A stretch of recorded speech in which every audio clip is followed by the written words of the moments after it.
इसके पीछे क्या साइकोलॉजी होगी? इस रोमांच जो हम बहुत स्पीड में गाड़ी चलाते हैं तो एक रोमांच आता है, थ्रिल आता है, और ये डर आता है ना, डर का मजा है। डर में मजा आता है कि नहीं? जैसे हम लोग नकलियों के साथ गोली चलाते थे तो हम गोली चलाने में बहुत मजा आता है। इसलिए मजा आता था क्यों? क्योंकि वो थ्रिल था, एक जोखिम था, जोखिम लेने में मजा आता। अब आप अपनी बात को मैं समझाता हूँ, आप बहुत आसानी समझ पाओगे। झूला कितने में झूले हैं? बड़ा बड़ा झूला मेला के सभी झूले में, कोई ऐसा नहीं होगा जो झूला होगा। जब हम झूले में झूलते हैं और झूला नीचे आता है तो क्या होता है? डर लगता है एक बार वही। और वो डर के लिए आप क्या करते हो? पैसा देते हो।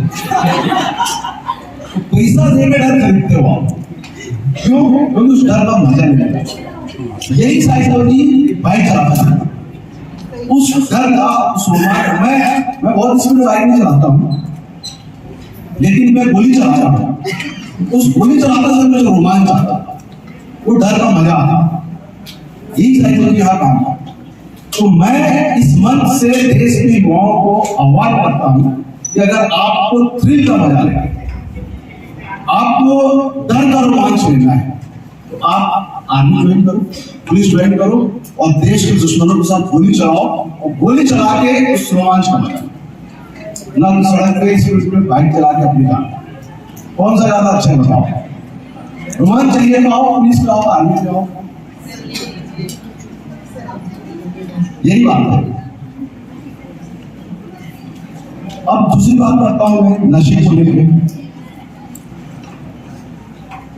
आपके जिले की बात करता हूं। अभी इस वक्त एक 16 साल की लड़की पुलिस थाने में बैठी हुई,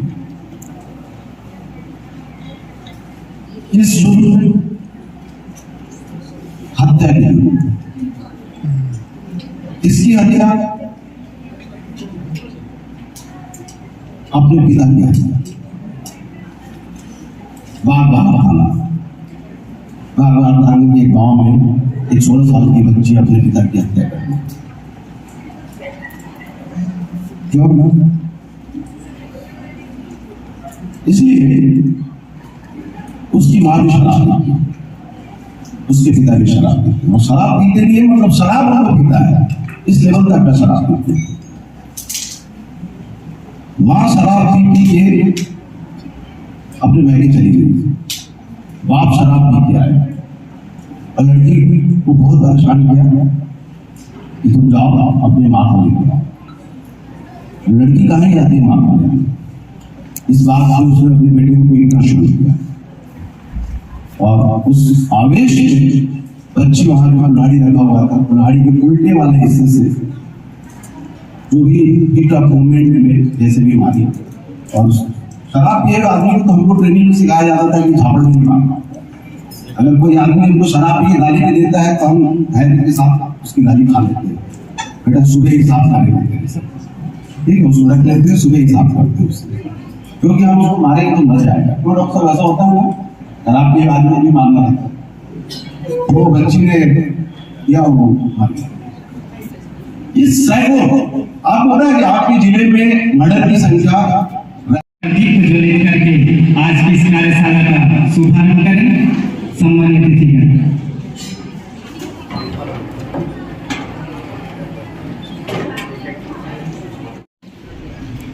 दीप ज्योति परम ज्योति, दीप ज्योति जनार्दन, दीपो हरतु मे पापम, दीप ज्योति नमोस्तुते, शुभं करोतु कल्याणं, आरोग्यं सुख संपदा, द्वेष बुद्धि विनाशाय, आत्मज्योति नमोस्तुते, आत्मज्योति प्रदीप्ताय, ब्रह्मज्योति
प्रतियोगिता के मुख्य अतिथि माननीय शशि मोहन सिंह सर। शशि मोहन सिंह इस कार्यक्रम के विषय शिक्षक के रूप में उपस्थित खान साहब, इस महाविद्यालय के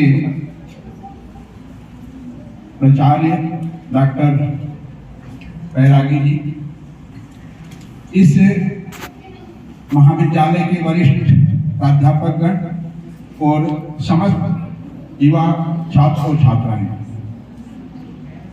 आज मैं सभी का इस मंच से स्वागत, अभिनंदन और नमन करता हूं कि आप सबों ने इस कार्यक्रम में शिरकत किए हैं। वास्तव में इस कार्यक्रम का जो उद्देश्य है कि सड़क सुरक्षा समाज के लिए युवा एक ऐसा विषय है जिस पर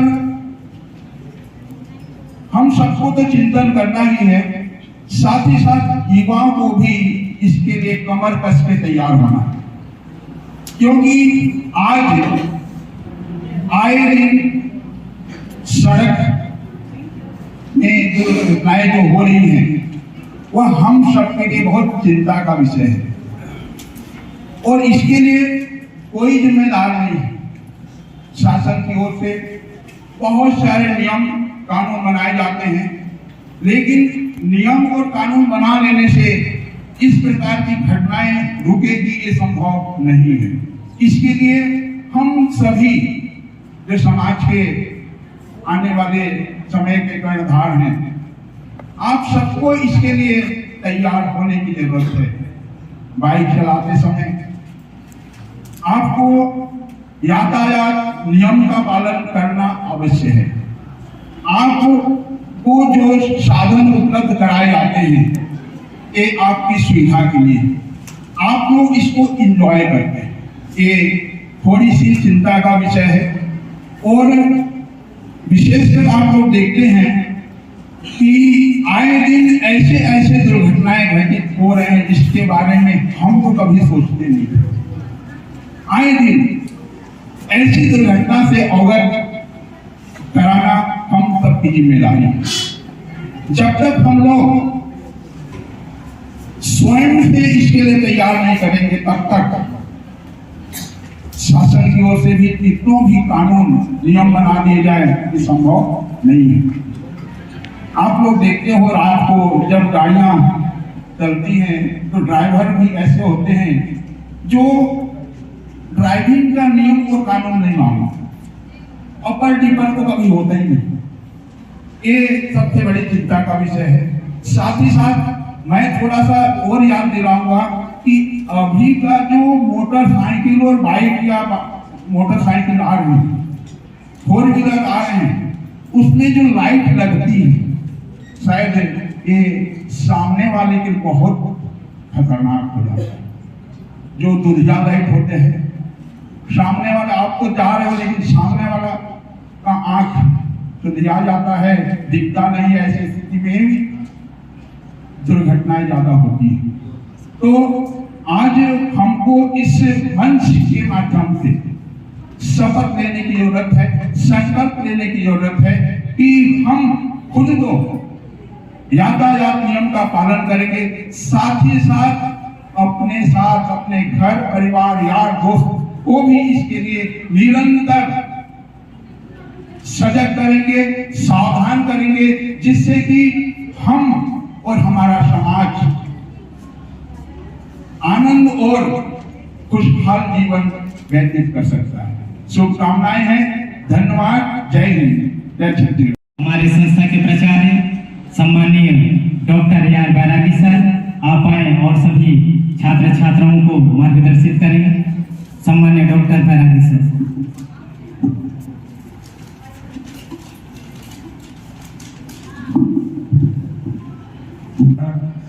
सुरक्षा एवं नशा मुक्त समाज के लिए युवा विषय पर आयोजित कार्यक्रम के मुख्य अतिथि सम्माननीय श्री शशि मोहन सिंह वरिष्ठ पुलिस अधीक्षक जसपुर, विषय विशेषज्ञ श्रीमती मंजुलता बाज उप पुलिस अधीक्षक यातायात विभाग जसपुर एवं डॉक्टर अबरार खान मनोवैज्ञानिक चिकित्सक जिला चिकित्सक जसपुर, आयोजक महाविद्यालय के संयोजक गौतम सूर्यवंशी जी, सह संयोजक प्रेंसी कुजूर, राष्ट्रीय सेवा योजना जिला संगठन विनायक साय जी एवं राष्ट्रीय सेवा योजना में संलग्न विभिन्न विद्यालय महाविद्यालय से आए अधिकारी कर्मचारी एवं महाविद्यालय के स्टाफ, महाविद्यालय के विद्यार्थी, बाहर से आए कर्मचारी, मीडिया बंधु, मैं सभी को अभिनंदन करता हूं, स्वागत करता हूं। जैसा विदित है कि आज का मुख्य कार्यक्रम सड़क सुरक्षा एवं नशा मुक्त समाज के संबंध में, यहाँ इस विषय के संबंध में विशेषज्ञ के द्वारा चर्चा परिचर्चा मेरे विद्यार्थियों के बीच में यहाँ पर एक तरह का बहुत ही महत्वपूर्ण विषय के रूप में आपको व्याख्यान कार्य यहाँ पर होगी। मैं समझता हूं कि निश्चित रूप से जसपुर जिला के संबंध में, जसपुर नगर अंचल के संबंध में नशा मुक्त विषय पर परिचर्चा होनी चाहिए, क्योंकि ये एरिया ऐसा है जो नशा के संबंध में जागरूक नहीं हो पाए हैं। जहां तक ग्रामीण अंचलों में इसका बिना रोक टोक का ये धंधा के रूप में चलती रहती है और परिवार के विकास के लिए, जिला के विकास के लिए, देश के विकास के लिए बहुत बड़ा एक अवरोधक के रूप में ये विद्यमान होते हैं। मैं समझता हूं आए दिन जो सड़क दुर्घटना होती है ये नशा के कारण से ही होती है। नशा सेवन करने के बाद जो भी वाहन चलाते हैं, परिवहन चलाते हैं, केवल उनको कुछ भी नहीं दिखता, रोड भी नहीं दिखता, बस अपने नशे में ही वो मस्त रहते हैं। ये कितनी विडंबना की बात है। और इसके क्षति से जो निर्दोष व्यक्ति होते हैं, रोड के किनारे चलते हैं, वो चपेट में आते हैं। तो ये बहुत गंभीर विषय है। इस विषय पर हमारे बीच में उपस्थित विषय विशेषज्ञ यहाँ उपस्थित हुए हैं। ये ऐसे ऐसे तकनीकी के संबंध में आप लोग को सुझाव देंगे, उपाय सुझाव देंगे जो अवश्य अपने जीवन में ये फायदेमंद होंगे। और हम सड़क सुरक्षा नियम, परिवहन के नियम जो भी है उसके संबंध में हम अमल करेंगे। कभी कभी देखा जाता है कि बिल्कुल गाड़ी वगैरह तो चलाते हैं, खासकर मोटरसाइकिल। मैं समझता हूं 90% जो ऐसे वाहन चालक होते हैं जिनके पास ना तो लाइसेंस होता है, ना ड्राइविंग लाइसेंस होता है, ना गाड़ी का कागजात होता है, कुछ नहीं, यहां तक कि यातायात तो नंबर तक भी नहीं होता है। तो ऐसे ऐसी जो बातें हैं ये सोचने वाली एक गंभीर विषय के रूप में होना चाहिए। और भी सड़क सुरक्षा के संबंध में बहुत सारे नियम हैं, उसके संबंध में भी बताएंगे। कहीं भी जैसे भीड़ लगती है और गाड़ी का इतना जमावट हो जाता है, हम समझ नहीं पाते हैं कि कौन सा गाड़ी को पाले। हमें बोधन के लिए मैं उनको बुलाना चाहूंगा जो आज के कार्यक्रम के मुख्य अतिथि हैं, लेकिन साथ में कुछ विषय सर के बारे में बताना चाहूंगा। समाज को नियंत्रित करने के लिए 2 प्रकार के टूल्स हो सकते हैं। पहला तो कानून का है, कानून का डंडा है, और साथ में एक और चीजें जिसका सर उपयोग करते हैं। और जो उपकरण है, जो तरीका है, जो शैली है, सर को विशेष बनाता है, वो है सॉफ्ट पावर। सर कानून के डंडे के साथ में समाज को नियंत्रित कर बोधन के लिए मैं उनको बुलाना चाहूंगा जो आज के कार्यक्रम के मुख्य अतिथि हैं, लेकिन साथ में कुछ विषय सर के बारे में बताना चाहूंगा। समाज को नियंत्रित करने के लिए 2 प्रकार के टूल्स हो सकते हैं। पहला तो कानून का है, कानून का डंडा है, और साथ में एक और चीजें जिसका सर उपयोग करते हैं। और जो उपकरण है, जो तरीका है, जो शैली है, सर को विशेष बनाता है, वो है सॉफ्ट पावर। सर कानून के डंडे के साथ में समाज को नियंत्रित कर। Thank you Gautam sir. आदरणीय मंच पर उपस्थित समस्त विद्वजन, इस महाविद्यालय परिसर में उपस्थित सभी प्राध्यापकगण और यहाँ के सारे स्टूडेंट्स, आज का जो विषय है, ये विषय बहुत ही भयावह है, चिंतनीय है, और इस विषय पर व्याख्यान के लिए आप लोगों ने मुझे यहाँ बुलाया है और दायित्व दिया है। यहाँ पर कोई लेक्चर देने जैसी बात नहीं है, और कॉलेज में आगे पुलिस वाला क्या ही लेक्चर देगा। यहाँ तो जी आप लोग लेक्चर सुनते रहते हो, आपके विशेषज्ञ प्रोफेसर होते हैं, आप मुझसे लेक्चर की उम्मीद तो नहीं करते, और आप लोग मुझे लेक्चर ही सुनते हो। यहाँ पे लेक्चर देने से अच्छा है कि हम कुछ बातें करें। भाषण सुनना है कि आप लोगों को भाषण नहीं सुनना है, भाषण सुनने से नींद आती है। तो मैं चाहता हूं कि मैं आप लोग को नींद से जगाऊं। नींद से जगाने का सबसे अच्छा तरीका क्या है?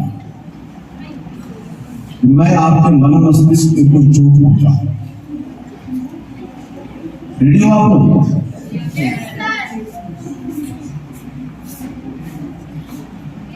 मेरे भाई कितनी देर हो गया यहाँ? करीब आधा घंटा, 30 मिनट। आप सोच सकते हो कि 30 मिनट में, ठीक इस 30 मिनट में कम से कम 6 व्यक्ति इस वक्त सड़क पे पड़ता है।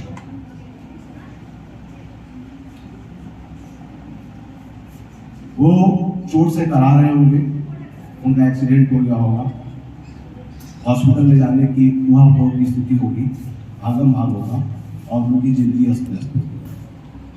मैं ये इसलिए कह रहा हूं कि हिंदुस्तान में हर 4 मिनट में एक एक्सीडेंट हो जाता है। प्रतिदिन 474 लोग सड़क पे अपनी जान देते हैं। एक साल में। अच्छा, अभी हमारे देश में बहुत ही दुर्दांत आतंकवादी हमला हुआ है, 26 लोग मारे गए। आंकड़े कुछ आगे पीछे हो सकते, हर जान कीमती है, लेकिन पूरा देश एक साथ इस दर्द को महसूस कर रहा है कि हमारे देश पे आतंकवादी हमला हुआ, 26 जान चली गई। निंदनीय है जो भी कृत्य हुआ है। लेकिन मैं आपको दूसरी बात, इस विषय से संबंधित आंकड़े की तरफ ले जाना चाहता हूं। आप सोच सकते हो कि हमारे देश की सबसे बड़ी समस्या आतंकवाद, नक्सलवाद, इसमें एक साल में मरने वालों की संख्या कितनी होती है? या कोई भूकंप आ जाए, बाढ़ आ जाए, कोई भी विकट समस्या हो जाए, कितने लोग मरते हैं? कोई भी आंकड़े, मैं कहता हूं सारे आंकड़े को एक साथ जोड़ लो तो भी हमारे देश में एक साल में 1,68,000 लोग सड़क पे दम हो गए। आप इस आंकड़े की भयावहता को देखो, 1,68,000 लोग अपनी जान सड़क पर दे देते। अच्छा चलो दूर की बात छोड़ो, हमारे पुलिसिंग में डेली सुबह एक डीएसआर आता है, एसपी के पास डेली सुबह एक डीएसआर आता है। हमारा लीडर हमको मोबाइल में भेज देता है और एक हार्ड कॉपी में भी आता है। मैं आज की बात करता हूं, मैं एज एसपी सुबह सुबह डीएसआर में पढ़ता हूं, आज 3 लोग सड़क में मर गए, यानी कल मरे, आज सुबह वो आंकड़े आए मेरे पास। 3 लोग कल ही आपके जिले में खत्म हो गए। 2 लोग कुंदुरी थाना क्षेत्र में बाइक में जा रहे थे, 2 लोग, आगे बैठा हुआ इतना शराब पिया हुआ था कि अपना नियंत्रण खो दिया, मर गया। एक ट्रैक्टर वाला, दूसरी घटना, एक ट्रैक्टर वाले ने एक बाइक वाले को ठोक दिया, और तीसरा एक ट्रैक्टर वाले ने तुमला थाना क्षेत्र में खुद ही ट्रैक्टर चला के, खुद ही पलटा के खुद मर गया शराब के नशे। हमारे जिले में पिछले साल कितनी मौत हुई?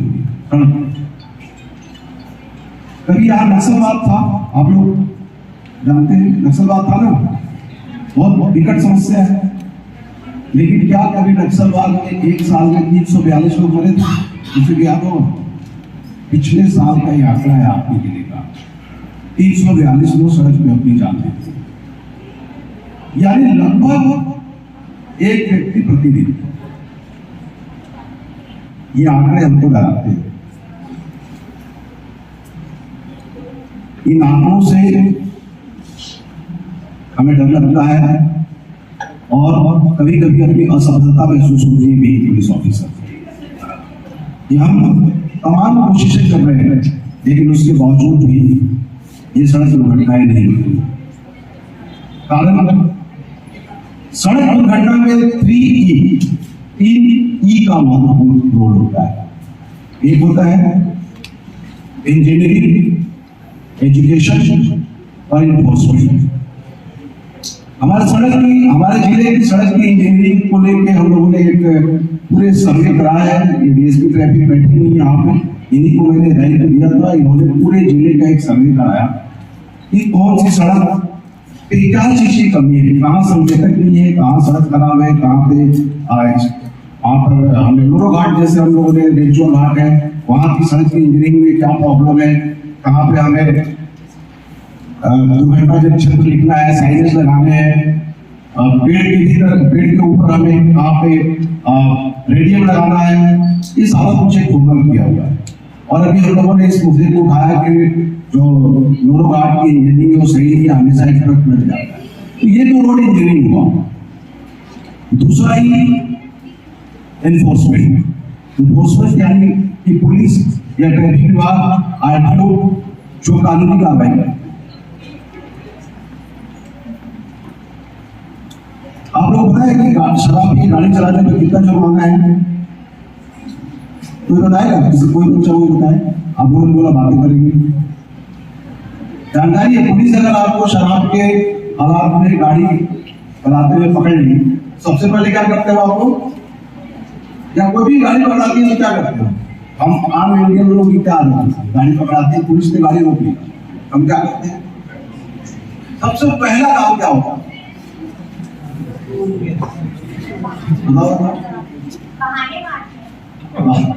एकदम सही बात।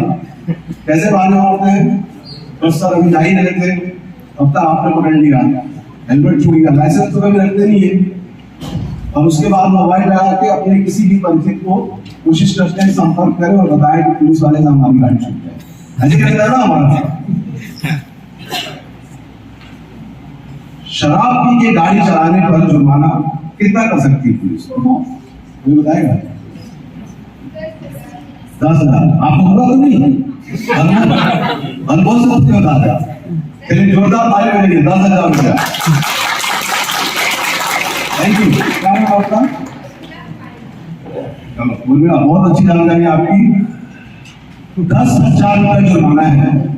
10,000 रुपया काफी बड़ी रकम होती है, तो मुझे थोड़ी दया आती थी, 10,000 रुपये बहुत ज्यादा है। पिछले साल हमने थोड़ा नजरअंदाज किया। पिछले पूरे साल भर में हमने 20 दिसंबर तक का आंकड़ा बताता हूँ, हमने सिर्फ 2 कार्रवाई की थी, सिर्फ 2।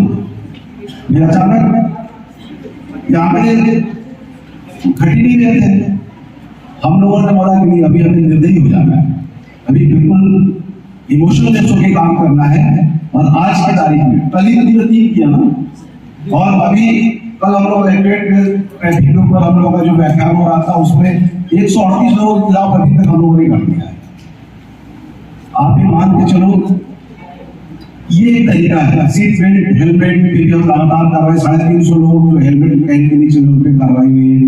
140-45 से कुछ फिगर बिना सीट बेल्ट के है। यहाँ जितने भी स्टूडेंट बैठे हैं, मैक्सिमम बाइक से आए हैं। मैं दावे के साथ कह सकता हूँ कि 10% से ज्यादा लोग हेलमेट लगा के हैं। जब हाथ उठाएंगे कितने लोग अपने हेलमेट में क्या है गाड़ी में? अभी चालान नहीं करूंगा,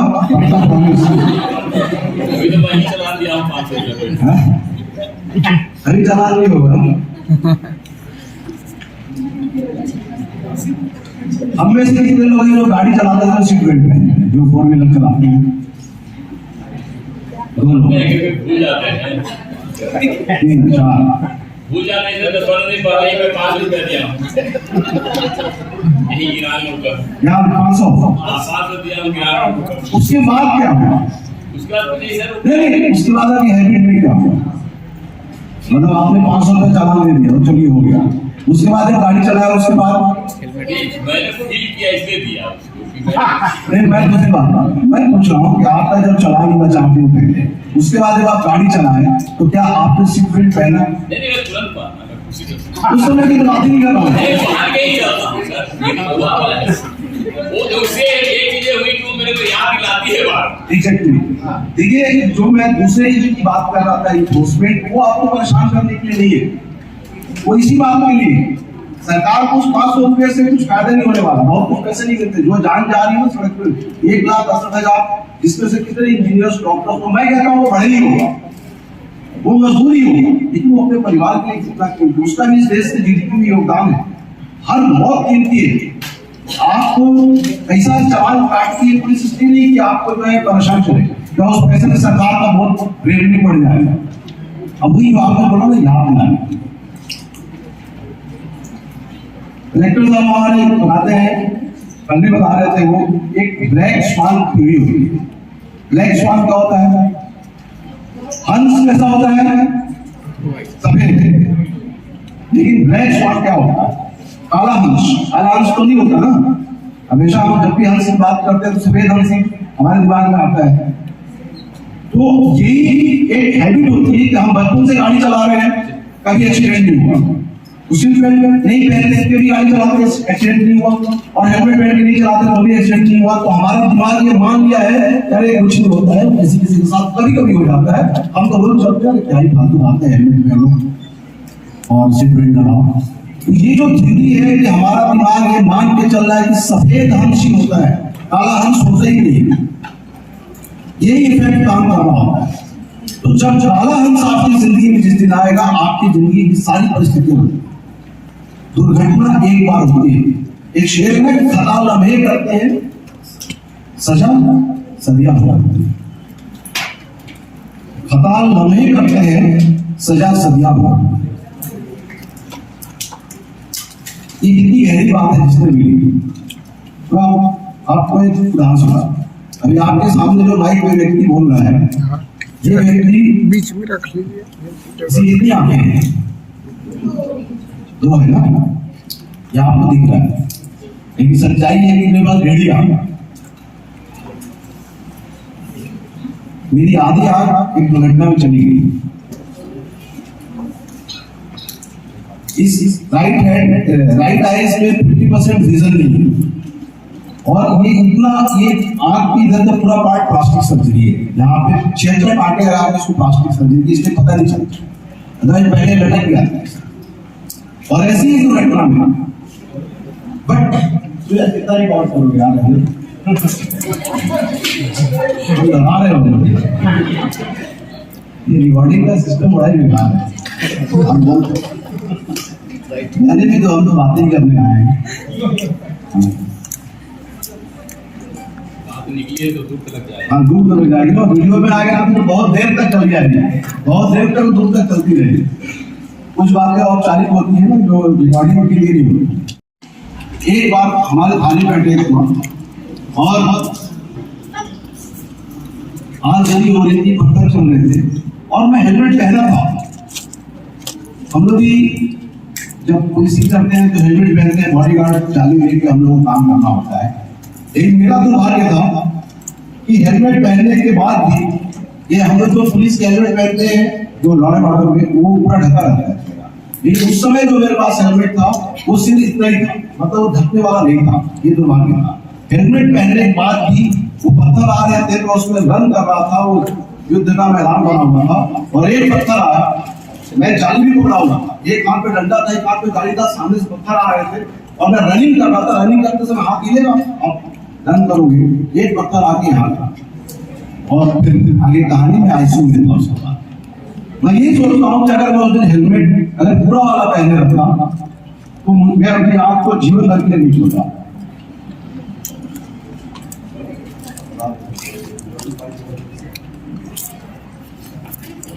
तो मैं यही बात कर रहा हूँ कि जो ब्लैक स्वान थ्योरी है ना, हम भी कितनी बार लॉ एंड ऑर्डर सिचुएशन में गए, लक्ष्मणों के साथ गोली चलाए, गोली को अपने कान के बाजू से गुजरते हुए लाइफ एनकाउंटर किए, तो लगता है क्या ही होता है, कुछ तो नहीं होता है। इतने लॉ एंड ऑर्डर में पत्थर चले, लाठी चलाए, कुछ नहीं हुआ। तो हम भी उस हेलमेट को पूरा पहने नहीं पहने, सारे कुछ नहीं होता, चलो हो जाएगा। और हम अपनी आंख को हमेशा 3 बार इसमें दवाई डालता हूँ तो मुझे वो हेलमेट याद आता है कि काश में पूरा वाला हेलमेट पहने रहता। 2 बार आईसीयू में जाना पड़ा इसके लिए। तो कहने का यही तात्पर्य है कि आपकी पूरी जिंदगी बदल देता है। तो इन्फोर्समेंट हो गया और इंजीनियरिंग हो गया, एक ही अभी और बचा है। तो आपसे समझो, उसी के हम लोग यहाँ आए। मैं विषय चाहता हूँ, तीसरा ही क्या हो सकता है, सोचो आपके लिए। इंजीनियरिंग हो गया, एनफोर्समेंट हो गया, जो हमारा पार्ट है एनफोर्समेंट, जो हम चालान करते हैं, आपको बाध्य करते हैं कि आप ट्रैफिक रूल्स का पालन करें। तीसरा ही आपसे संबंधित है, वो है एजुकेशन, जागरूकता। ये जागरूकता अगर आपके भीतर नहीं होगी तो ये 1,68,000 के आंकड़े बढ़ते जाएंगे। मैं जो आपको आंकड़े बता रहा हूँ, इसमें रिसर्च हुआ है कि जितने एक्सीडेंट के मामले हैं इस देश में, उसमें 75% नशे की स्थिति में, 75%। ये आंकड़े हैं रिसर्च के बाद। अरे अपने देश में नहीं होता ना, अपने देश में थोड़ा ज्यादा है। अमेरिका का भी मैं फिगर देख रहा था, वहां भी प्रतिदिन 34 आदमी मर जाते हैं, 12,000 लोग मरते हैं वहां पर, जबकि उनकी जनसंख्या बहुत कम है। लेकिन सबसे अच्छा सिस्टम कहाँ का है? ऑस्ट्रेलिया का इग्निशन इंटरलॉक सिस्टम। हम लोग दारू कैसे चलान करते हैं, आपको मालूम है? किसी का अनुभव है क्या? पुलिस वाले जब गाड़ी रोकते हैं और आपको दारू पिए हुए उसका चलान करते हैं तो क्या करते हैं पुलिस वाले? हाँ, ब्रीदिंग टेस्ट करते हैं। यहाँ आपकी सांस में एल्कोमीटर होता है और ब्रेथ एनालाइजर होता है, आपके ब्रेथ को एनालाइज करता है ब्रेथाइजर से हम देखते हैं कि आप जो शराब पिए हुए हैं उसमें 10 मिलीग्राम अल्कोहल अगर होगा वो बता देता है तो आपके खिलाफ चलानी है। अब पुलिस हमेशा सड़क पे लेके ब्रेथाइजर तो नहीं खड़ी रहेगी, ये तो सेल्फ डिसिप्लिन से आएगा, जागरूकता से ही आएगा। लेकिन ऑस्ट्रेलिया में जो मैं सिस्टम बता रहा था वो सबसे अच्छा है। वो क्या सिस्टम है, अगर कोई व्यक्ति गाड़ी शराब पी के गाड़ी चलाना चाहता है तो उसकी गाड़ी स्टार्ट ही नहीं और उसके इग्निशन को ही लॉक कर देता है। आपको पहले अपने ड्राइविंग सीट में बैठने के पहले ही आपको वहाँ कैमरा है उसमें से एनालाइज हो जाएगा और उनके पास भी हेलीकॉप्टर में अगर आया तो आपकी गाड़ी के इग्निशन को ही लॉक कर देगा। ऐसा सिस्टम क्या होना चाहिए कि नहीं? होना चाहिए। उसका भी कार्ड निकाल देगा, उसका भी कार्ड निकाल दे एग्जैक्टली। मतलब मेरे भाई लोग गाड़ी में बैठते हैं तो सीट बेल्ट में पीछे से लगा देते हैं। ये हिंदुस्तान वाले ही कर सकते हैं, हमें जुगाड़ नहीं मिलता। ये क्या है भाई, वो तो आधा लगाते हैं यहीं तक। हाँ वो कहीं पुलिस दिख गया तो लगा लेंगे भाई। आप बोले भैया शहर में तो जाना है क्या, इसको लगाएंगे ऐसे। कल ही मैंने डीएसपी मैडम को बोला है कि अभी सीट बेल्ट के लिए मैं और कलेक्टर साहब बच जाए किसी चालान से। हमने कल ही कलेक्ट्रेट की मीटिंग में इसमें बोला है कि कोई भी अधिकारी सीट बेल्ट लगा के गाड़ी नहीं चलाता है तो उसको चलाना, और उसकी शुरुआत सबसे पहले पुलिस वालों से। मैंने कहा वो भी गजेटेड ऑफिसर से, डीएसपी है। कल ही मैंने इनको स्टैंडिंग आदेश दिया है कि 7 दिन के भीतर आपको, अभी समय हम लोग दिए हैं कि आप जागरूकता के लिए 7 दिन के भीतर अगर कोई भी पुलिस ऑफिसर अपनी गाड़ी में बैठते समय सीट बेल्ट नहीं लगाएगा तो उसका चालान करना है। और डीएसपी से कम नहीं होगा, पहला चालान उसी का होगा।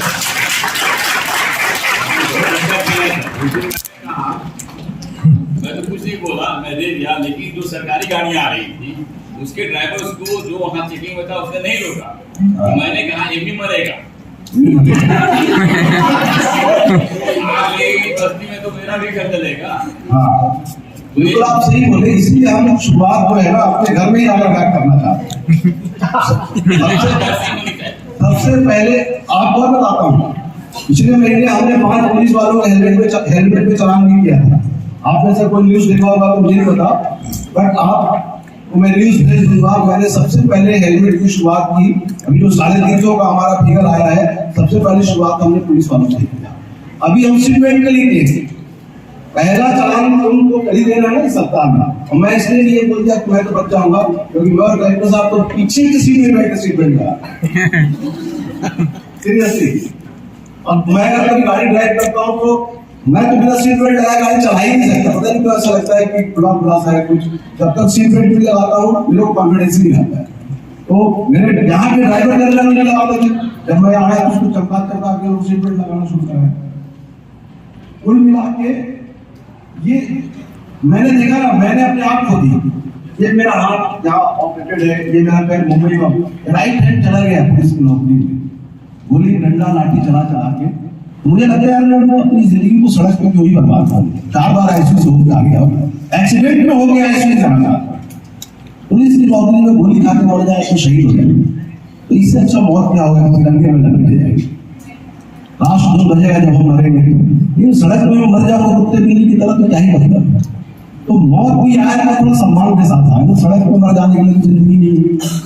और हमारी युवा पीढ़ी बाइक में बैठते हैं, उनके पैर में लगता है कि उनकी बाइक का सीसी नहीं, उनका सीसी बढ़ जाता है, हवा की रफ्तार से तुम भागना है, और भागते करते करते एक दिन काल के ढाल में समा जाते हैं।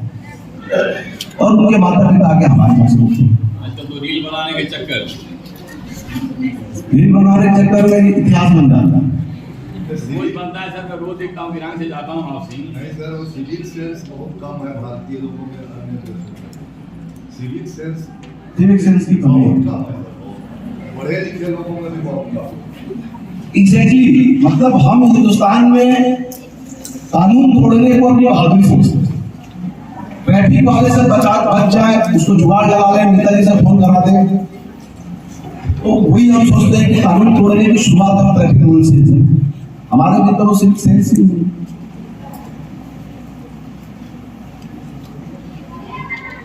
मैं यही बात आपको कहने आया हूं, अगर आप अपनी जिंदगी से प्यार करते हैं, अपने आप से प्यार करते हैं, अपने परिवार से प्यार करते हैं, आप अपनी जान को बचाने के आपको रोमांच चाहिए। तो मैं तो एक बार वहां कार्यक्रम में गया था, ऐसे तो मैंने बोला था इस देश की युवा पीढ़ी हाई स्पीड बाइक क्यों चलाती है, क्या फायदा होता है उसको चलाने से? कोई युवा साथी बताएगा जो बहुत स्पीड में गाड़ी चलाता है क्या? कोई बाइकर्स है यहाँ पे? तो बैठे हैं क्या? मैं थोड़ा सा नहीं करना चाहता हूँ, चलान नहीं होगा पक्की बात है, केवल बातें करते हैं। तो साइकोलॉजी जाते हैं, डॉक्टर साहब बैठे हैं साइकोलॉजी में। हीरोइक इमेज नहीं हीरोइक इमेज स्टुपिडिटी के स्तर पर दूसरे को शो करते हैं। चलो जी, जो चलाता है वो लोग अभी नहीं कुछ करेंगे एसपी साहब। हम नहीं करेंगे, पक्का नहीं करेंगे। पक्का नहीं करेंगे, हम जैसे को एजुकेशन में ज्यादा करते हैं। हाँ, कोई है क्या यहाँ पे ऐसा हीरो? प्राइस देंगे, प्राइस देंगे। अच्छा, तुम लोग नहीं कर सकते, बताओ सर, ये जो होता है दूसरा बता दो, उसका दुश्मन जो है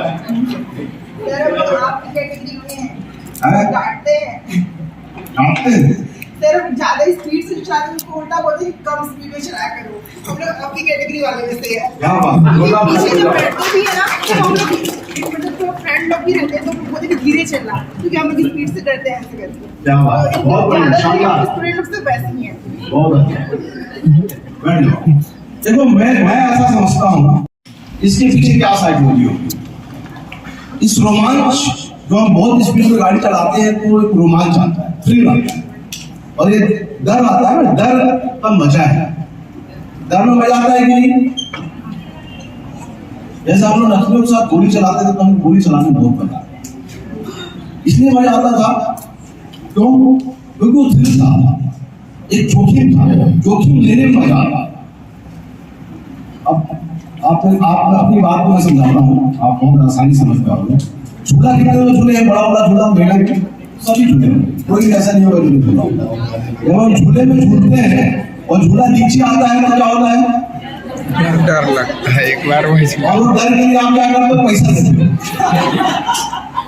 पैसा देकर डर खरीदते हो आप, क्यों? क्योंकि उस डर का मजा नहीं आता। यही साइकोलॉजी बाइक चलाता है, उस डर का, उस रोमांच। मैं बहुत स्पीड में बाइक नहीं चलाता हूँ, लेकिन मैं गोली चलाता हूँ। उस गोली चलाते समय मुझे रोमांच आता, वो डर का मजा आता। यही साइकोलॉजी यहाँ काम है। तो मैं इस मंच से देश के युवाओं को आह्वान करता हूँ कि अगर आपको थ्रिल का मजा लेना है, आपको डर का रोमांच लेना है, तो आप आर्मी ज्वाइन करो, पुलिस ज्वाइन करो और देश के दुश्मनों के साथ गोली चलाओ, और गोली चला के उस रोमांच का मजा ना सड़क पे स्पीड में बाइक चला के अपनी जान। कौन सा ज्यादा अच्छा है बताओ? रोमांच चाहिए तो आओ, पुलिस पे आओ, आर्मी पे आओ। यही बात है। अब दूसरी बात करता हूं मैं नशे को लेकर, आपके जिले की बात करता हूं। अभी इस वक्त एक 16 साल की लड़की पुलिस थाने में बैठी हुई, इस युग में हत्या की। इसकी हत्या अपने पिता की हत्या, बागबान थाने के गांव में एक 16 साल की बच्ची अपने पिता की हत्या कर दी। क्यों?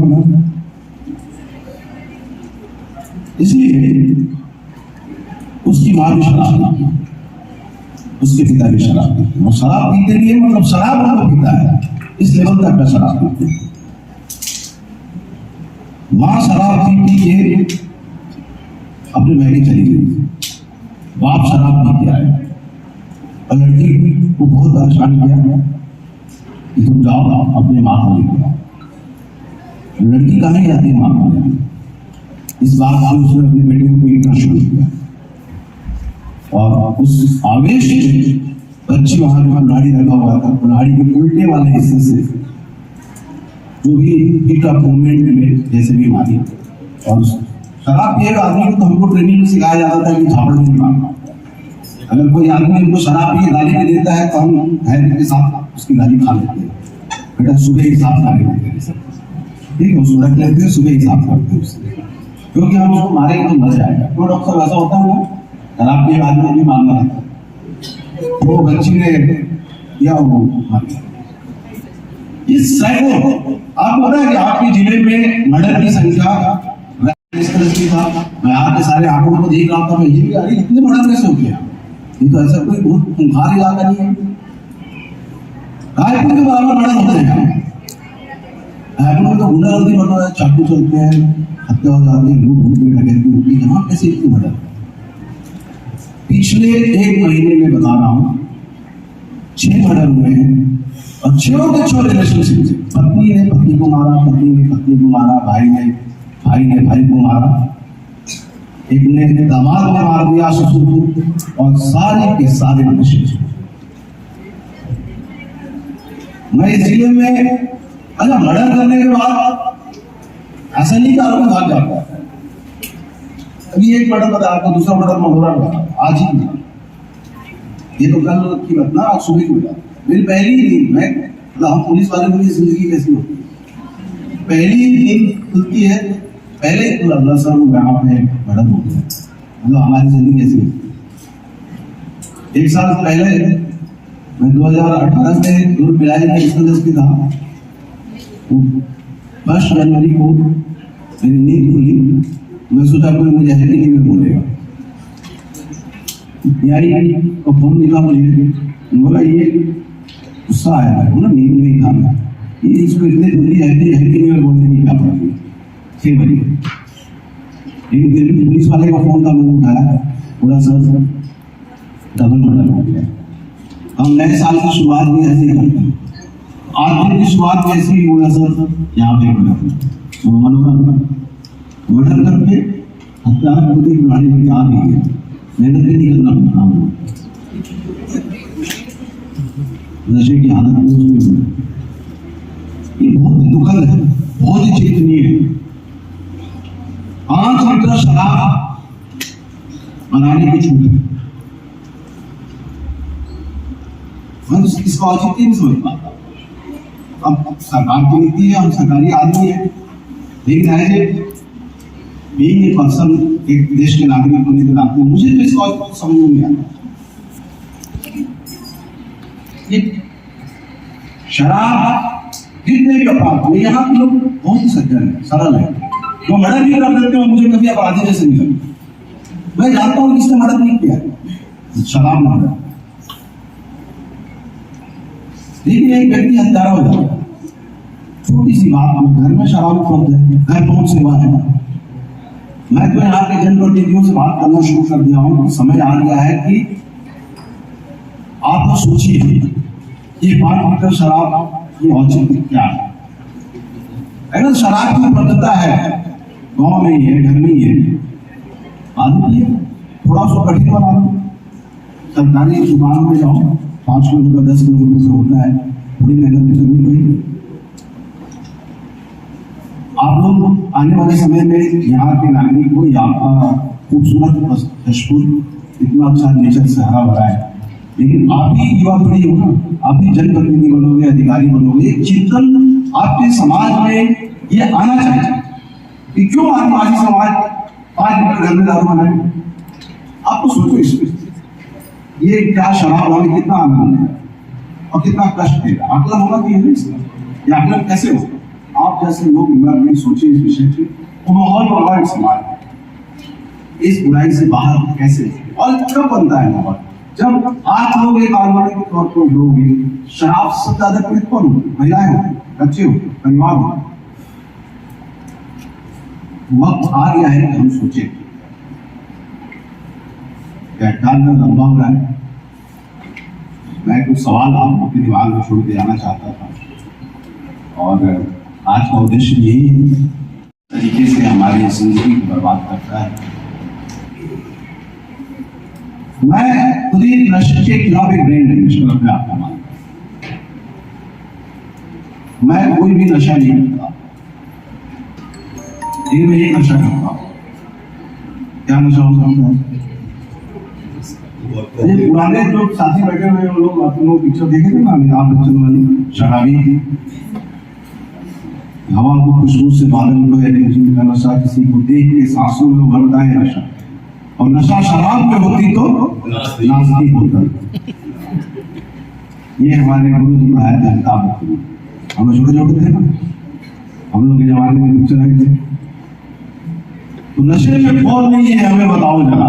इस गाने यही लाइन थे ना, नशा शराब में होती तो नास्तिक। तो नशा शराब में है ही नहीं, या आप गलत सोच रहे हो नशा शराब में।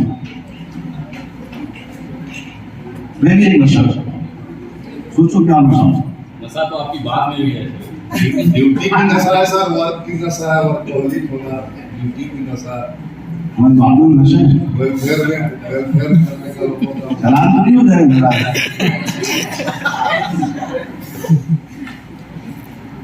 बताइए युवा साथियों, मैं क्या नशा करता हूँ? काम का नशा भी कोई नशा है?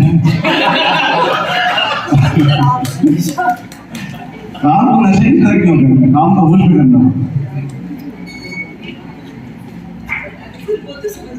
कुछ नशा ऐसे जो बताया नहीं जाता, सब समझ जाते। मैं तो मन से पूछ रहा हूँ, सही बताऊंगा।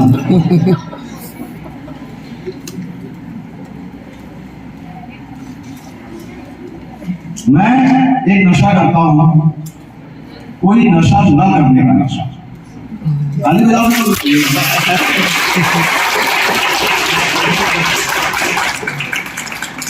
मैं बचपन से भिलाई में पढ़ा रहा हूँ।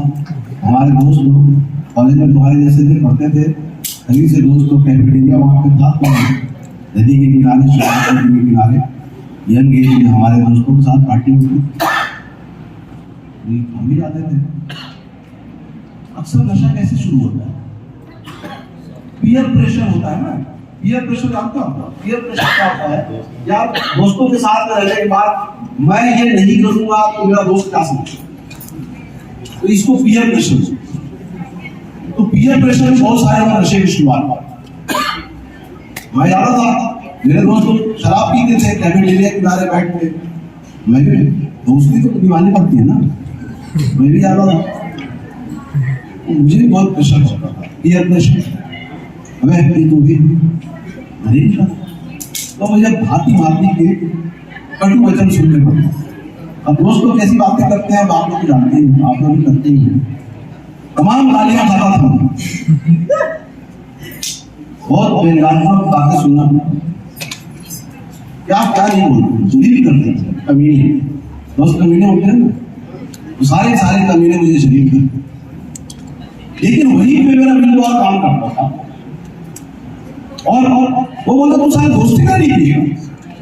मैं बोलता तू दोस्ती को छोड़ सकता है, चल तो मैं दोस्ती के लिए नहीं पी रहा हूँ, तो चल तू दोस्ती को छोड़ के बता, तू नहीं छोड़ सकता, मैं पी नहीं सकता। अब रही बात मस्ती करने, भाई तेरे को दारू पीने बात करता है क्या है? दारू पी कर खड़ाता है, तेरी जवान खड़ाती है, पूरा खड़ाता है, यही होता है ना। और मैं तो एक्टर आदमी, तो मैं लोग साथ बैठ के पूरी एक्टिंग करता था शराब में, पूरे मैं तो बेटा मस्ती में तुमसे कभी नहीं हुई। और मेरे को कोई उसको वीडियो बना लेगा तो लगेगा नहीं कि आदमी शराब नहीं पिया। तो मैं पूरे समय मस्ती करता था उनके साथ में। लेकिन आस पास कितने भी कैसी भी पार्टी, कितने बड़े ऑफिसर्स की पार्टी हो जाए, कितने लोगों ने कितनी बार मुझे बोला होगा, ऑफिसर्स भी बोले होंगे नहीं हो मेरा नो मिस। तो हमने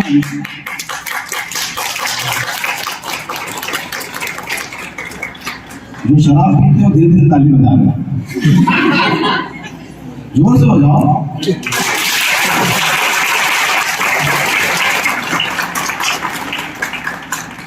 अब उनमें से एक हमारा वो दोस्त है जो अभी एक अखंड बेवड़ा हो चुका है, इंजीनियर है।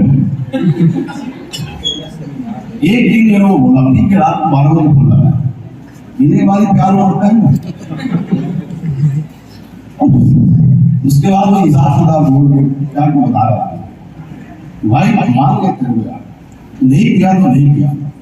और पूरा हिसाब किताब लगा के बता रहा था, कुछ 40-45 लाख रुपए जोड़ के पता नहीं कैसे जोड़ा था कि भाई तो शराब और सिगरेट का पी के इतने सालों में इतने रुपए बचा लिए।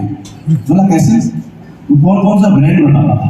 तो जब डीएसपी रहा रहता तो ये वाली दारू पीता, ये इतने की आती है, एडिशनल एसपी पे ये वाली पीता, ये इतने की आती है, ये सिगरेट पीता इतने की आती है।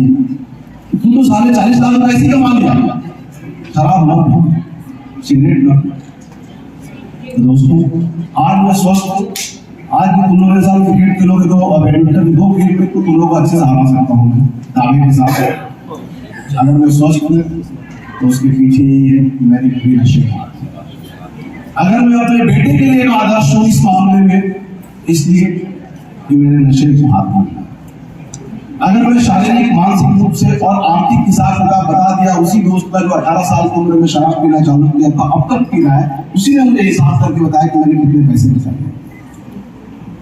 और प्रतिष्ठा को ऑब्वियसली जो शराब नहीं पिएगा वो उसको प्रतिष्ठा मिलेगी, मेरी नहीं।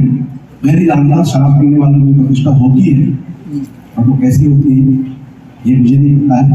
मैं आखिरी बात आपको बता के जाना चाहता हूँ, choice is yours because life is. ये नशा और ये यातायात दुर्घटना, ये दोनों का चोली दामन का साथ है। जिसने भी सब्जेक्ट को रखा है बहुत ही अच्छे सब्जेक्ट को एक दूसरे के साथ गूंथ के रखा है। मैं अंतिम मैसेज आप लोगों को दे के जाना चाहता हूँ कि जिंदगी में अगर रोमांच चाहिए, जिंदगी में मजा चाहिए, मजा ढूंढने के लिए शराब और सिगरेट नहीं, और जिंदगी को बर्बाद करने के लिए सांस नहीं। दोस्तों आप सबको ढेर सारी शुभकामनाएं, ढेर सारी बधाइयाँ। आप लोगों ने मुझे सुना उसके लिए बहुत बहुत धन्यवाद। आने वाले समय में जैसे मैंने अभी सड़क दुर्घटनाओं की भयावहता की चर्चा किया, वैसे ही मैं आपको बताता हूँ कि अभी पिछले साल के आंकड़े हैं, पिछले 3 साल के आंकड़े बताता हूँ। 1 साल में हमारे देश में साइबर ठगों ने कितने की ठगी की होगी, आप इमेजिनेशन को कीजिए। 25,000 करोड़ रुपए, 25,000 करोड़ रुपए की ठगी हुई है। अब आपको अंदाज लगा लीजिए, हर आदमी एक बम पर बैठा हुआ है। हर आदमी इस डिजिटल खतरे के जद में। इस वक्त मेरा फेसबुक आईडी फर्जी बना हुआ इस वक्त, और 1100 लोगों को फॉलोअर जोड़ मिल गया। कल ही फर्जी मेरा जन्मदिन मना रहे थे, कई लोग मेरे को जन्मदिन की बधाई दे रहे थे। मैं समझ गया कि वो डाल दिया है। वो आप समझिए कि एक एसपी का फेसबुक भी आईडी है हुआ है, हैक नहीं हुआ, मतलब उसने फर्जी आईडी बनाया। हर कोई हमारे पास एक दिन फोन आया कि आप इनके पिता बोल रहे हैं, हाँ आपका बेटा रेप कर दिया है। मैं समझ गया। कहने का मतलब है कि हम सब लोग इसकी जद में हैं और इसका एक ही उपाय है, वो है अवेयरनेस। और वो अवेयरनेस के लिए जसपुर पुलिस ने एक मॉड्यूल तैयार किया है यूनिसेफ के माध्यम से। यूनिसेफ और जसपुर पुलिस ने 3 दिन का कार्यशाला रखा। ये दूसरा चरण है, 2 बार हो चुका है। हम 200 लोग तैयार कर लिए हैं। ये हमारी टीम, पुलिस की टीम और इनकी टीम सोसाइटी में जाके आम लोगों को उन्हीं की भाषा में हम डिजिटल खतरों के बारे में बताने का प्रयास करेंगे।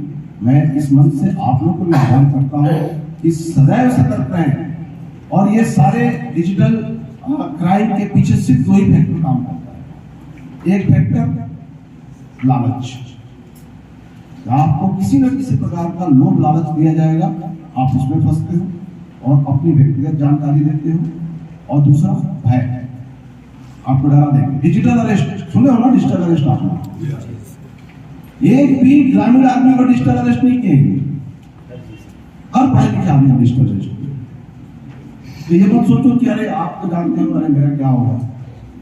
दे are quite smart person, they are very well educated person, they know your psychology and each and everything about you. मतलब अभी एक हमारी परिचित महिला है, सऊदी अरब में नौकरी करके आई है, अंग्रेजी बोलती है फटाफट, और 2 दिन डिजिटल अरेस्ट किए। चुपके बाथरूम में जाकर मेरे को फोन लगाई, तो मैंने उनको बताया कि निकलो से, आप कुछ भी नहीं हुआ डिजिटल अरेस्ट। कानून में कोई ऐसी चीज ही नहीं है, किसी को भी आप डिजिटल अरेस्ट नहीं कर सकते। किसी भी आईपीसी सीआरपीसी में अभी तो बीएनएस और बीएनएसएस आ गया है, उसमें कहीं पर लिखित नहीं है कि कोई भी दुनिया की पुलिस, कोई भी एजेंसी किसी को डिजिटली अरेस्ट कर सकती है। किसी को अरेस्ट करने के लिए हमको फिजिकली अरेस्ट कर सकते हैं। पता नहीं कैसे पढ़े लिखे लोग अरेस्ट हो जाते हैं, लेकिन उनकी गलती नहीं है। पढ़ा लिखा आदमी क्यों हो जाता है? क्यों? क्योंकि वो होमवर्क करके बैठा हुआ है। अच्छा, उनका एक किस्सा बता देता हूँ कैसे अरेस्ट हुए। उन्होंने बोला कि बहुत अच्छे से बात करते हैं, वेल एजुकेटेड पढ़े लिखे लोग, एक फोन आता है, बोलते हैं कि आपका एक बैंक अकाउंट था गाजर गाँव में, बोले हाँ। ये अकाउंट नंबर था, बोले हाँ। मैडम इसमें कुछ गड़बड़ी है, मैं आपको थोड़ी देर में बताती हूँ, मैं बताता हूँ। थोड़ी देर बाद कहा बहुत अच्छे नॉर्मल वे में, अरे मैडम इसमें तो कुछ गड़बड़ी दिख रही है, हमारी टेक्निकल टीम आपको थोड़ी देर में बताएगी। और फिर एक दूसरी महिला की आवाज़ आती है कि अरे आपने ये 5 करोड़ रुपये का ट्रांजेक्शन किया है क्या? 5 करोड़? हमने तो 5 करोड़ नहीं किया है। बोले आपके अकाउंट में 5 करोड़ रुपये दिख रहे हैं। तो मेरे हाथ पर फूलने लगे। बोले आप घबराइए मत, कुछ नहीं होगा, मैं इसको चेक कराता हूँ। अचानक एक व्यक्ति एकदम पुलिस की वर्दी में आ जाता है और बोलता है कि मैं पुलिस ऑफिसर हूँ, तुम्हारे खिलाफ FIR होने जा रहा है, अभी ईडी वाले आएंगे, आप उनके सवालों का जवाब दीजिए। अब एक ईडी वाला बन जाता है और बोलता है कि आपके अकाउंट से हवाला ट्रांसफर हुआ है। मुझे लगता है यार ये अकाउंट नंबर तो मेरा ही है, उसमें हमारा नाम पता सब कुछ उनको पता है। आपका मोबाइल, आपका बैंक अकाउंट, सब कुछ बाजार में बिकता है।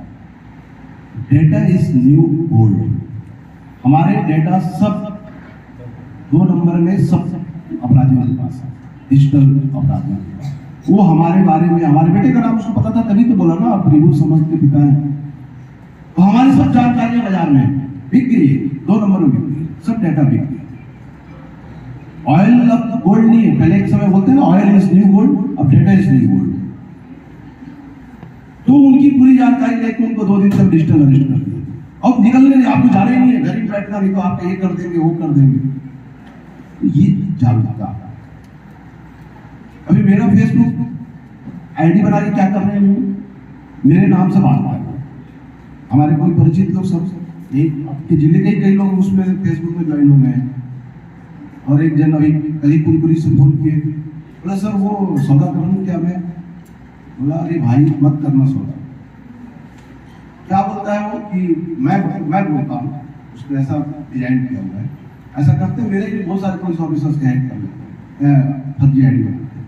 वो बोलते हैं कि मेरे एक दोस्त है संतोष कुमार, CRPF के हैं, और उनका ट्रांसफर हो गया है, जम्मू कश्मीर जाने वाले हैं, और बहुत अच्छे वो सोफा, घर के सारे फर्नीचर, बोले 5 लाख का फर्नीचर है, मुझे जाना है, इतनी दूर जाएंगे, कहाँ सामान लेके जाएंगे, हम 1 लाख में इसको ले लेंगे, फोटो को सब दे। आदमी लालच आ जाता है, अरे इतना अच्छा सामान से 20 लाख में मिल रहा है, तो कहता है अकाउंट नंबर वगैरह सब देते।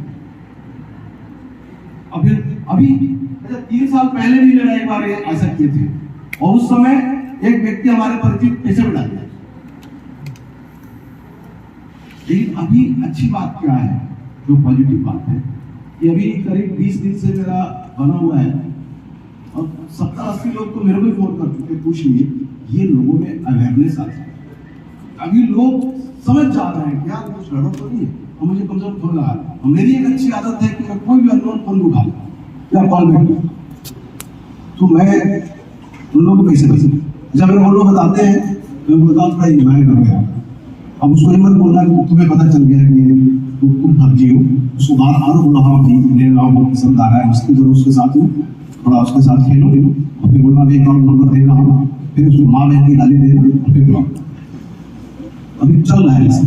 और हमने पता भी कर लिया है उस बंदे के बारे में, हम लोगों ने FIR भी कर लिया, और उसको सर्च कर लेंगे हम लोग, वो इतना भी स्मार्ट नहीं है, पढ़ के मिल जाएगा उसको।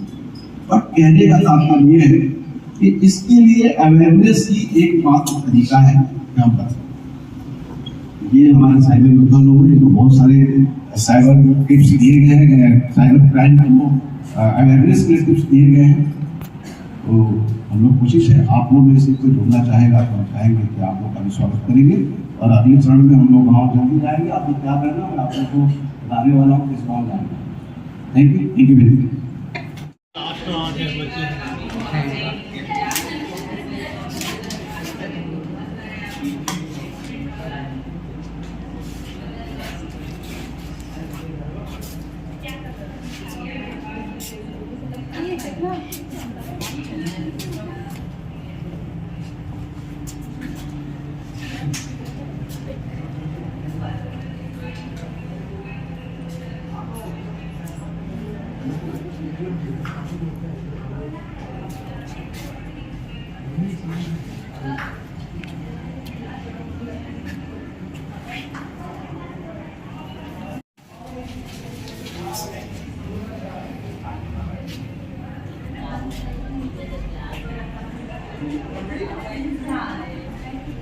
इसलिए रिपीट कर रहे हैं दोबारा, क्योंकि आप लोग रोकते हैं तो हम पहुंच जाते हैं। ठीक है, समझाए नहीं हो ना, आज समझाओगे तो आप अगली बार रुकेंगे। संकेत नंबर 1, ये पीछे से आने वाले वाहनों को रोकना। और संकेत नंबर 2, सामने से आने वाले वाहनों को रोकना। और संकेत नंबर 3, ये पीछे और सामने से आने वालों को रोकना। संकेत नंबर 4, ये बाएं दिशा से आने वाले वाहनों को धीमा करना। संकेत नंबर 5, ये बाएं दिशा और सामने से आने वाले वाहनों को रोकना। नंबर 6, पीछे और दाहिने दिशा से आने वाले वाहनों को रोकना। संकेत नंबर 7, ये है चारों दिशा से आने वाले वाहनों को एक साथ रोकना। 8, ये बाएं दिशा से आने वाले वाहनों को पास करना। नंबर 9, ये दाहिना दिशा से आने वाले वाहनों को पास करना। नंबर 10, जो आप बताए थे, रोग दिशा से आने वाले वाहनों को पास करना है। गौर कीजिए, ध्यान दीजिएगा, क्योंकि हम लोग तो रोड में ही रहते हैं। समझ में आ गया। प्रदीप साहू सर को या पाएं और सभी छात्र छात्राओं को प्रोत्साहित करें। और हमारे आज की कार्यशाला का विषय है सड़क सुरक्षा और नशा मुक्त समाज के लिए युवा। मैं सादर अनुरोध करना चाहूंगा प्रदीप साहू सर को।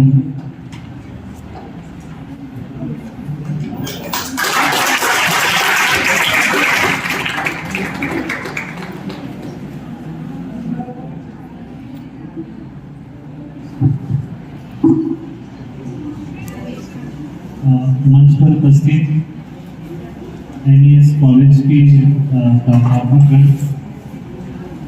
DSP मैडम और यहाँ उपस्थित सभी छात्रगण, मैं NES कॉलेज को बधाई देता हूँ कि इस तरह के संवेदनशील विषय पर आज ये कार्यशाला आयोजित की गई है। और मुझे लगता है कि सड़क सुरक्षा और नशा मुक्ति, इसका संदेश ये कॉलेज के स्टूडेंट्स के बीच में इसका संदेश जाना बहुत जरूरी है, क्योंकि आप ही समाज के भविष्य है, देश के भविष्य है। और आप ही के माध्यम से जो हम सुधार चाहते हैं समाज में लोगों में, तो आपके माध्यम से ये संदेश हम अधिक से अधिक लोगों को पहुंचा सकते हैं। मेरा इसमें आग्रह यही है कि सबसे पहले यदि हमें कोई इस तरह की बुराई है या इस तरह के कुछ बैड हैबिट्स में यदि हम खुद फंस चुके हैं, तो हम सबसे पहले हम खुद को बाहर लाएं और उसके बाद आसपास हमारे जो भी साथी हैं उनको भी हम इससे दूर मतलब दूर करने का उसमें हेल्प करें। आप सभी लोग को पता है कि एक बार इस तरह की नशे की लत किसी को लग जाए, फिर वो चाह के भी इसे नहीं छोड़ पाता। अभी मेरे से पहले जो वक्ता बता रहे थे कि हमारे यहाँ नशा मुक्ति केंद्र भी खोला गया है। इस तरह से डी एडिक्शन सेंटर सभी जगह है, उसकी हम मदद ले सकते हैं। लेकिन अल्टीमेटली हमको प्रयास यही करना है कि हम पहले खुद मुक्त हो जाएं, अपने आसपास के अपने दोस्तों को भी इससे मुक्त रखें और धीरे से पूरे समाज को हम इससे मुक्त करें। इसके जो दुष्प्रभाव है आप सभी को पता है। एक सामान्य व्यक्ति मतलब उसकी कितनी भी कम इनकम हो, वो एक अच्छी लाइफ जी सकता है। लेकिन एक बार जिसको नशे की आदत हो गई, वो चाहे कितना भी रईस फैमिली से हो, कितने वेल ऑफ फैमिली से हो, कितनी भी अच्छी उसकी इनकम हो, धीरे धीरे सब कुछ खत्म हो जाता है। ये मतलब ये कोई बुकिश बात नहीं कर रहा हूँ, आप लोग खुद अपने आसपास देखते होंगे। तो मेरा सभी से आग्रह है कि एक मैसेज है जिसको हम खुद भी समझें, खुद भी आत्मसात करें और समाज के हर एक व्यक्ति तक, अपने दोस्तों तक इस बात को पहुंचाएं। एक जो दूसरा विषय है सड़क सुरक्षा का, सुरक्षा। सड़क सुरक्षा का जो विषय है वो भी मुझे लगता है कि सबसे ज़्यादा रिलेवेंट आप ही लोगों के लिए है, क्योंकि इसी एज में जो कहना चाहिए कि जो बच्चे हैं या छात्र हैं, इसी एज में सड़क सुरक्षा के लिए जो सावधानियां हैं उसको नजरअंदाज करके ड्राइविंग करते हैं। और तो हम अक्सर ये सोचते हैं कि हम पिछले 10 साल से ड्राइव कर रहे हैं, 5 साल से ड्राइव कर रहे हैं, आज तक जब कुछ नहीं हुआ तो आगे क्या होगा। जबकि मतलब हम देखते हैं ना, आस पास हमारे रोज एक्सीडेंट्स हो रहे हैं। वो व्यक्ति जिसके साथ एक्सीडेंट होता है वो भी उस घटना के पहले वही सोचते रहता है कि उसके साथ एक्सीडेंट नहीं हो सकता। तो मेरा सभी से आग्रह है, एक्सीडेंट किसी के साथ कभी भी हो सकता है, तो जो मुख्य सावधानियां हैं, जैसे आप अधिकांश लोग बाइक से आते होंगे कॉलेज में, कुछ लोग कार से आते होंगे, तो सभी से आग्रह है कि हेलमेट का उपयोग अवश्य करें। केवल चालान से बचने के लिए नहीं, आपका जीवन जो है अमूल्य है। आपके लिए, आपके परिवार वालों के लिए, आपके रिश्तेदार जो सगे जो दोस्त हैं, वो सभी के लिए आपका जीवन अमूल्य है। न केवल इनके लिए, समाज के लिए, देश के लिए आपका जीवन अमूल्य है। तो मेरा सभी से आग्रह है, सीट बेल्ट का उपयोग करें, हेलमेट का उपयोग करें और अपने आप को सुरक्षित रखें। साथ ही मेरा और एक आग्रह होगा, हम अक्सर किसी भी मीटिंग के लिए जाना है, किसी भी परीक्षा के लिए जाना है, स्कूल के लिए जाना है, कॉलेज के लिए जाना है, तो हम बिल्कुल, यदि 10 मिनट लगता है कॉलेज पहुंचने में, तो बिल्कुल 10 मिनट पहले निकलते हैं। मेरा सभी से आग्रह है, यदि 10 मिनट कहीं जाने में लगता है तो आप कम से कम आधे घंटे पहले निकलिए कॉलेज के लिए, और आके यहाँ आप जो बचा हुआ समय है, अगर 20 मिनट पहले आप कॉलेज पहुँच जाते हैं, उस समय का उपयोग आप कुछ पढ़ने में कर सकते हैं। तो किसी भी पॉजिटिव चीज़ों के लिए आप उस समय को लगा सकते हैं, लेकिन फिर भी आप इस तरह से 10 मिनट पहले या एग्जैक्ट जितना टाइम आपको अपने डेस्टिनेशन में पहुंचना है, उतने टाइम निकलने की जो आदत है हम में भी है, तो हम प्रयास करें कि इससे भी हम बचें। तो अब और ज़्यादा ना बोलते हुए मैं आप सभी के उज्जवल भविष्य की कामना करता हूँ, और कॉलेज को भी मैं एस कॉलेज के जो प्राध्यापकगण है, प्रिंसिपल साहब हैं, ऐसे विषय पर कार्यशाला आयोजित करने के लिए मैं बधाई देता हूँ, धन्यवाद देता हूँ जिला प्रशासन की ओर से। और मेरा सभी से आग्रह है कि इस कार्यशाला का एक पॉजिटिव सकारात्मक आप मैसेज आप खुद के लिए लेकर जाएं और अपने आसपास के जितने भी लोग हैं उनके लिए भी लेकर जाएं। जन जागरूकता और मोटिवेशनल वीडियो, शिक्षाप्रद वीडियो देखने के लिए हमारे इस MGG क्लासेस YouTube चैनल को सब्सक्राइब करें। धन्यवाद। और इस वीडियो को अधिक से अधिक शेयर करें, जिससे जो उच्च अधिकारीगण द्वारा बताया गया है सभी तक पहुंच सके।